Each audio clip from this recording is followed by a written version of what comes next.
জেলায় জেলায় বিএলওদের প্রশিক্ষণ শিবির এবং সেখানে নিরাপত্তার দাবিতে সরব হয়েছেন খোদ বিএলওরা। তবে তাদের জন্য এবার হেল্প ডেস্ক চালু করা হয়েছে। হেল্প ডেস্ক চালু করলো কারা? সংগ্রামী যৌথ মঞ্চ। এই এনুমারেশন ফর্ম দেওয়ার আগে থেকে বা এসআইআর ঘোষণার ঠিক পরে থেকেই যেভাবে গোটা রাজ্য জুড়ে বিশেষ করে শাসক দলের বিভিন্ন নেতা মন্ত্রী তারা যেভাবে হুমকি দিচ্ছেন, পা ভেঙে দেওয়া, হাত ভেঙে দেওয়া, বেঁধে রাখার হুমকি দিচ্ছেন, সেই একটা হুমকি এবং ভয়ের আবহেই হেল্প ডেস্ক চালু করেছে সংগ্রামী যৌথ মঞ্চ।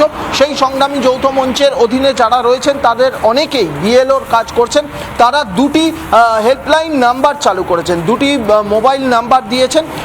রাজ্যের যে কোনো প্রান্তে, যে কোনো জেলায়, কলকাতা সহ যে কোনো জেলায় বিএলওরা এই এনিউমারেশন ফর্ম বা বলা ভালো এই এসআইআর এর কাজ করতে গিয়ে কোনো ধরনের সমস্যায় পড়লে তৎক্ষণাৎ সেই দুটি নাম্বারে যোগাযোগ করলে সংগ্রামী যৌথ মঞ্চের তরফ থেকে সব রকম সাহায্যের আশ্বাস দেওয়া হয়েছে।